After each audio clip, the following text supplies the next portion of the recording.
तो क्या हो अगर आपने लाखों करोड़ों रुपए लगा के एक फ्लैट परचेज़ किया किसी भी सोसाइटी में, और आपको उस फ्लैट के साथ बिल्डर ने जो पार्किंग देनी थी वो पार्किंग बिल्डर किसी और को बेच देता है। जी हाँ, बिल्डर ऐसा ज़रूर करते हैं। फ्लैट किसी और को बेचा और पार्किंग, क्योंकि बिल्डिंग के नीचे या खुले में जो भी पार्किंग बनाई है वो किसी और को, थर्ड पार्टी को बेच दी, चाहे वो वहाँ रहते हो या फिर ना रहते हो। क्या बिल्डर ऐसा कर सकता है? तो आपके माइंड में इसका क्या आंसर आता है? आई होप आपके माइंड में आएगा नहीं कर सकता। लेकिन क्यों नहीं कर सकता? कौन सी चीज़ें बिल्डर को ऐसा रोक रही है? क्या सुप्रीम कोर्ट ने क्या लैंडमार्क जजमेंट दिया इस पर, क्यों दिया, कैसे दिया, सारी चीज़ें जानेंगे। और आज रेरा के स्टैंड पॉइंट पे ये कहाँ स्टैंड करता है ये चीज़ें। तो रियल स्टेट की, जैसे आपको पता है ये चैनल अब रियल स्टेट में बहुत सारी मैंने वीडियोस ऑलरेडी डाल दी है, आगे आने वाली है। आपको कोई भी टॉपिक चाहिए रियल स्टेट प्रॉपर्टी लॉ से रिलेटेड तो आप बता सकते हैं। और ये वीडियो कैसी लगी कमेंट में ज़रूर बताना लास्ट में, ठीक है। तो फटाफट से शुरू करते हैं। इस केस का नाम है नेहलचंद पार्किंग केस, लैंडमार्क जजमेंट है। और यहाँ पे हम बात करेंगे कि क्या बिल्डर अलग से पार्किंग किसी और को बेच सकता है या फिर नहीं, ठीक है। तो फर्स्ट ऑफ ऑल तो अब आपका काम सिर्फ इतना सा है कि आप सिर्फ वीडियो को सुनते रहिए, आपको 10 मिनट के अंदर सारी इन्फॉर्मेशन मिल जाएगी, ठीक है। तो सबसे पहले केस का नाम है नेहलचंद लालूचंद प्राइवेट लिमिटेड। ये एक बिल्डर का नाम है, बिल्डर की कंपनी है। इसका केस होता है against Panchali cooperative housing society, ठीक है। ये एक सोसाइटी, हाउसिंग सोसाइटी, जैसे RWA बोलते हैं वही है ये, ठीक है। अब इन दोनों के अगेंस्ट में केस है। सुप्रीम कोर्ट ऑफ इंडिया की जजमेंट है, 2010 की ये जजमेंट है। 10 का होने से मतलब है कि रेरा से पहले की है। तो हम इसे आज क्यों पढ़ रहे हैं? क्या ये लैंडमार्क अभी भी है? बिल्कुल है, क्योंकि हम पढ़ रहे हैं तो इसका ज़रूर कुछ ना कुछ रेलिवेंस तो होगा, ठीक है। 31 अगस्त 2010, ये सारी इन्फॉर्मेशन ऐसी है कि जो आप कहीं याद कर सकते हैं, लिख सकते हैं, ठीक है।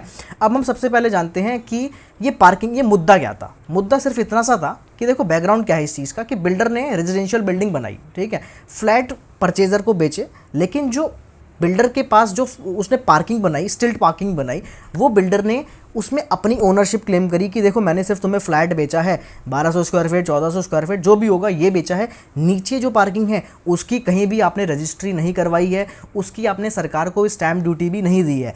तो इसीलिए वो पार्किंग मेरी है, क्योंकि मेरी लैंड थी पूरी। एक हिस्सा मैंने बेच दिया टावर बना के, लेकिन जो बचा हुआ खुला स्पेस है पार्किंग का, वो मैं आपको नहीं देना चाहता, मैं बेच रहा हूँ किसी थर्ड पार्टी को। आप क्या कर लोगे? तो बिल्डर ने ये क्लेम किया, ठीक है। Builder started selling these parking space separately to purchaser. अब जो लेना चाहता है आपको भी दे दूंगा, लेकिन अलग से आ जाओ, फ्लैट के साथ कुछ नहीं मिलने वाला, अलग से आ जाओ, वरना मैं किसी थर्ड पार्टी को बेच दूंगा, बाहर वालों को बेचूंगा, जो मर्जी करूँ, मेरी मर्जी। अब builder treated parking as an independent property उसने ट्रीट किया। ये सिर्फ इतना सा मुद्दा है, ठीक है। आप देखते होंगे आजकल सोसाइटी में भी ऐसा पार्किंग को लेकर काफ़ी विवाद चलते रहते हैं। और क्यों? क्योंकि ये मेरी पार्किंग है, ये तेरी पार्किंग है। अब सोसाइटीज़ जो बनाई है, टावर्स बनाए हैं बिल्डर में, उसने भी अगर ऐसा करने लगे तो फिर बंदा पार्किंग कहाँ, कैसे अलग से परचेज करे, क्या करेगा? तो यही था। अब इसमें स्टिल्ट पार्किंग को लेकर विवाद था। तो एक बेसिक चीज़ ये आती है कि स्टिल्ट पार्किंग होती क्या है। देखो, स्टिल्ट पार्किंग का सिंपल सा मतलब होता है पार्किंग जो कि आपको बिल्कुल सीधे लेवल पे मिलती है, लेवल पे, ठीक है। Parking space located on the ground floor और द बेसमेंट एरिया। अब देखो, स्टिल्ट का मतलब होता है बेसिकली, देखो बेसमेंट, अगर कार अंडरग्राउंड में जा रही है तो वो बेसमेंट हो जाता है, लेकिन अगर जो कार है वो बिल्कुल स्टिल्ट सरफेस पे जा रही है, ठीक है, मतलब ग्राउंड फ्लोर पे जा रही है, तो उसे हम बोलते हैं स्टिल्ट पार्किंग, ठीक है। मेन उसे ही बोलते हैं। Area beneath the residential building supported by pillars, ठीक है। वो सपोर्टेड बाय पिलर्स हो, जो भी हो, ये सब चीज़ें आती है स्टिल्ट पार्किंग के अंडर में। बेसमेंट वाली भी स्टिल्ट में आती है, लेकिन बेसमेंट को हम अलग से दिखा देते हैं। ऐसी बहुत सारी होती है। एक होती है टेंसेंट पार्किंग, और भी अलग अलग तरीके की पार्किंग होती है, लेकिन पार्किंग मतलब पार्किंग, उसने सारी पार्किंग पे अपनी ओनरशिप क्लेम करी, ठीक है।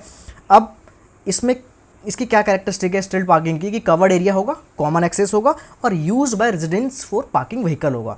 एक तो स्टिल्ट पार्किंग मतलब कॉमन एरिया में होगी, किसी वो एरिया ना किसी का है, ना किसी पर्टिकुलर का भी नहीं है और सबका भी नहीं है, मतलब वो कॉमन चीज़ें हैं। जैसे स्टेयर्स हो गई, लिफ्ट हो गई, कोई एक उस पर अपना पर्सनल दावा नहीं ठोक सकता और सारे मिलके अपना दावा बता सकते हैं। ये चीज़ें कॉमन एक्सेस है सबका, और use by residents for parking vehicle. ये 3 चीज़ें होती है स्टिल्ट पार्किंग में, मतलब जो ये विवाद था। अब डिस्प्यूट क्या है वो समझते हैं। देखो, डिस्प्यूट बिल्डर और सोसाइटी के बीच में क्या है कि parking space are part of developers property, क्योंकि वो पूरी लैंड मेरी थी तो पार्किंग मैंने बेची नहीं तो मेरी है। Since construction was done by the builder can sell such spaces and purchaser willing to pay extra should be allowed to purchase parking rights. कोई मुझे एक्स्ट्रा पैसे दोगे तो आप खरीद सकते हो, वरना नहीं खरीद सकते हो, ठीक है। अब सोसाइटी क्या कहती है? सोसाइटी कहती है कि देखो, स्टिल्ट पार्किंग एक कॉमन एरिया का पार्ट है, सबसे पहली बात तो। उसके बाद it is not a garage. अब गैरेज क्या चीज़ होती है वो हम आगे समझेंगे, लेकिन सोसाइटी का ये क्लेम था कि ये गैरेज नहीं है। अगर गैरेज होता तो आप अलग से बेच सकते थे। अब गैरेज की क्या चीज़ें हैं वो हम आगे स्लाइड्स में देखेंगे, लेकिन सोसाइटी ने बोला देखो एक तो कॉमन एरिया है, गैरेज नहीं है, बिल्डर के पास कोई अथॉरिटी नहीं है कि इसको आप अलग से बेचो। क्या आप लिफ्ट अलग से बेचोगे? क्या आप स्टेयर्स अलग से बेचोगे? नहीं। तो इसीलिए आप इस पार्किंग को भी अलग से नहीं बेच सकते। और रेजिडेंट्स ऑलरेडी पे for the common area while purchasing flat, और जब हमने फ्लैट खरीदे तो आपने ऑलरेडी कॉमन एरिया के पैसे लगाए हुए थे, तो कॉमन एरिया में ही पार्किंग है तो हमारी हो गई। ये सोसाइटी के आर्ग्यूमेंट्स थे, ठीक है। अब इसके बाद क्या होता है, सुप्रीम कोर्ट पहुंच गया इशू। क्योंकि फाइनली सुप्रीम कोर्ट से सॉल्व होना है, बड़ा इशू है, तो सीधा इसी पे आते हैं। सुप्रीम कोर्ट ने के पास 3 चीज़ें थी। वेदर स्टिल्ट पार्किंग स्पेस आर गैरेज, क्या स्टिल्ट पार्किंग गैरेज है? क्या बिल्डर ओपन और स्टिल्ट पार्किंग को अलग से बेच सकता है? और whether such area forms part of common area, और क्या ये कॉमन एरिया का पार्ट है कि नहीं। इन 3 चीज़ों से सारी प्रॉब्लम सॉल्व हो जाती। तो 3 क्वेश्चन सुप्रीम कोर्ट के सामने थे। अब देखो एक एक करके इनका आंसर सुनना, बहुत अच्छा है। सबसे पहले गैरेज जान लो। तो सबसे पहले समझते हैं गैरेज क्या होता है। देखो गैरेज का मतलब ये होता है कि ऊपर रूफ है, दोनों साइड वॉल है, बाहर आपका पर्सनल गेट है, आप लॉक लगा के अपनी गाड़ी पार्क करके आ जाइए, कोई आपको नहीं बोलने वाला, वो होता है गैरेज, ठीक है। गैरेज का मतलब होता है मोफा, मतलब ये महाराष्ट्र का एक्ट है, ठीक है, जो कि महाराष्ट्र का ही ये केस है, इसीलिए वहाँ के उस एक्ट के अंडर में गैरेज बताया गया। गैरेज का मतलब होता है, ये रेरा में भी डिफाइन है अब तो, a place having walls and roof specially designed as an enclose space. आपके लिए बना है, आप गाड़ी पार्क करो, वॉल है, रूफ है, गेट है, लगा के आ जाओ, ओके। क्या स्टिल्ट पार्किंग भी गैरेज है? कोर्ट ने ये पाया कि देखो स्टिल्ट पार्किंग कोई गैरेज नहीं है। क्यों? क्योंकि it is merely an open area beneath the building. सबसे पहली बात, ये बिल्डिंग के नीचे का सिर्फ ओपन एरिया है, ना इसके दोनों साइड में कहीं वॉल नहीं है, और इसमें क्या है कि ये किसी एक का एक्सेस नहीं है, बहुत सभी का एक्सेस है। It lacks enclosure and independent existence, ठीक है, ना इसका एनक्लोजर है, पैक्ड नहीं है, ना इसका इंडिपेंडेंट एग्जिस्टेंस नहीं है, तो इसीलिए स्टिल्ट पार्किंग तो भाई गैरेज नहीं है। उसके बाद कॉमन एरिया का प्रिंसिपल ये कहता है कि stilt parking forms part of common area and facilities, ठीक है। स्टिल्ट पार्किंग क्या है? कॉमन एरिया और फैसिलिटी का पार्ट है। Flat purchaser have collective rights over such area and builder can not retain ownership indefinitely. आप उसमें हमेशा के लिए ओनरशिप नहीं रख सकते हो। क्यों? क्योंकि वो कॉमन एरिया है, आपको सोसाइटी को सौंपना पड़ेगा। जिन्होंने केस डाला था RWA ने, उनको सौंपना पड़ेगा। इसके बाद फाइनल जजमेंट सुप्रीम कोर्ट ने यही बोली कि builder can not sell stilt parking separately, आप अलग से नहीं बेच सकते हो, और stilt parking forms part of common area, और सोसाइटी का राइट है उन सभी कॉमन एरिया के स्पेस पे। सोसाइटी देखेगी ना लिफ्ट खराब हुई कि नहीं, स्टेयर्स में क्या दिक्कत है, कोई भी कॉमन एरिया है, पार्क में क्या दिक्कत है, स्विमिंग पूल में क्या दिक्कत है, जिम में क्या दिक्कत है, ऐसे ही देखेगी कि पार्किंग में क्या दिक्कत है। तो वो किसके अंडर में आएगा? वो सोसाइटी के अंडर में आएगा, ठीक है। तो अब ये तो नहीं हो सकता। अब बताओ ओपन पार्किंग क्या बेच सकती है अलग से? क्योंकि ओपन पार्किंग भी होती है ना घरों के आगे कहीं पे भी, क्या स्टिल्ट नहीं बेच रही, ओपन बेच सकता है बिल्डर? तो जजमेंट ने सिंपल से ये भी कह दिया, लपेट लिया इसको भी, कि भैया देखो आप ना स्टिल्ट बेच सकते हो ना ही ओपन, क्योंकि open parking space also part of common area है, और builder can not sell open parking independently, वो उसको भी नहीं बेच सकता, अलग से नहीं बेच सकता। फ्लैट के साथ बेचना है बेचो, उसमें पहले ही ऐड कर दो, बाद में मत बोलना अलग से नहीं। अब इस जजमेंट का इम्पैक्ट बहुत अच्छी तरीके से देखो, जजमेंट ने क्या क्या इफेक्ट किया, रियल एस्टेट की इंडस्ट्री को बहुत अच्छे से इम्पैक्ट किया, क्योंकि पहले बिल्डर फ्लैट से अलग कमा रहा है, पार्किंग से अलग कमा रहा है, बंद हो गया। हाउसिंग सोसाइटीज़ को पता चल गया, इंश्योर हो गया कि पार्किंग बन रही है तो हमारे लिए ही बन रही है। होम बायर्स को पता चल गया कि पार्किंग तो मिलेगी मिलेगी अगर इसने बनाई है तो। बिल्डर की प्रैक्टिस बहुत इफेक्ट हुई है, and builder could no longer commercially exploit common parking spaces, क्योंकि आजकल मेट्रो सिटीज़ में ज़्यादा ही पार्किंग को लेकर बहुत विवाद होते हैं, आपको पता है। अगर आपका कभी कोई विवाद हुआ है या आपने सुना है तो कॉमेंट में ज़रूर बताना, ठीक है। तो ये इसीलिए इस चीज़ को सॉल्व कर दिया सुप्रीम कोर्ट ने 2010 में ही। अब ये 2010 में है, 2017 में हमारा रेरा अप्लाई हुआ है, तो क्या ये अभी भी वैलिड है? ये देखेंगे। सबसे पहली बात राइट ऑफ होम बायर्स जान लेते हैं, इस केस के बाद क्या बदले। होम बायर्स आप चैलेंज कर सकते हैं अगर किसी ने भी इलीगल सेल करी ओपन पार्किंग की, इलीगल स्टिल्ट पार्किंग की सेल करी, या फिर अनफेयर बिल्डर की डिमांड्स हैं कि अलग से एडिशनली कुछ अंट शंट पैसे मांग रहा है, तो वो बिल्कुल चैलेंज कर सकते हैं। What builder can legally charge for, builder cost flat price में इंक्लूड करके बता सकता है कि भैया इतना है पैसा, इतना हमें पार्किंग का पैसा दे दो।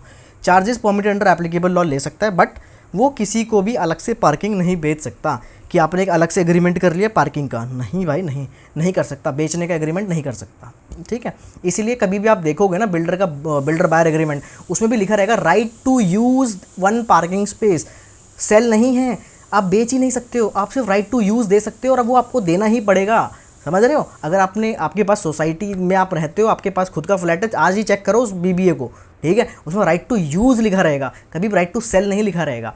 तो वो चीज़ें आप चेक करो, और हाँ बताना कमेंट में ज़रूर कि अगर आपको कोई चीज़ नहीं पता चली हो तो, ठीक है। अब लेसन क्या है कि भैया अभी आप कोई भी फ्लैट खरीदने वाले हैं तो इस चीज़ को ध्यान में रखोगे क्या, सबसे पहले पार्किंग का क्लॉज चेक कर लो, एग्जामिन करो कि अप्रूव प्लान में पार्किंग है कि नहीं, वेरीफाई करो रेरा के में क्या क्या उन्होंने डिस्क्लोज किया है, और उसके बाद आस्क करो वेदर पार्किंग इज ओपन है, स्टिल्ट है, एनक्लोज्ड है, गैरेज है, क्या है। बहुत तरीके की पार्किंग होती है, ठीक है।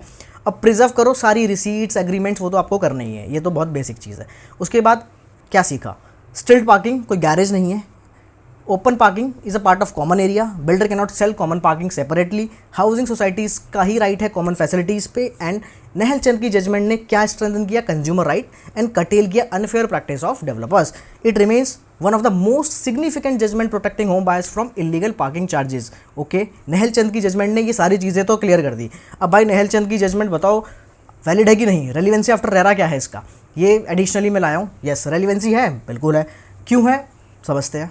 देखो ये जजमेंट जो है आप सिर्फ सुनते रहना, जजमेंट इसलिए हाईली रेलिवेंट है even after enactment of RERA because although its application must now be read together with the provisions of RERA. ठीक है, रेरा के साथ हमें इसके प्रोविजंस देखने पड़ते हैं, लेकिन सुप्रीम कोर्ट ने जो ये क्लियर किया कि स्टिल्ट और ये जो ओपन पार्किंग है ये कॉमन एरिया का पार्ट है, इसी को देखते हुए रेरा में प्रोविजंस लाए गए। ठीक है, क्योंकि जजमेंट पहले है, वो भी सुप्रीम कोर्ट की, रेरा बाद में बना है, तो ऑब्वियस सी बात है जो लॉ बना रहे हैं वो उस बात को ज़रूर कंसिडर करेंगे। ठीक है, तो इसीलिए कॉमन एरियाज में open parking spaces forms part of common area and can not be sold separately by builder continues to be an important legal principle. किसके अंडर में है, ये दोनों पार्किंग्स रेरा ने डाली है अपने एक्ट में। ठीक है, लेकिन जो सेक्शन 2N ऑफ रेरा है इसमें गैरेज डिफाइन है, ध्यान से सुनना।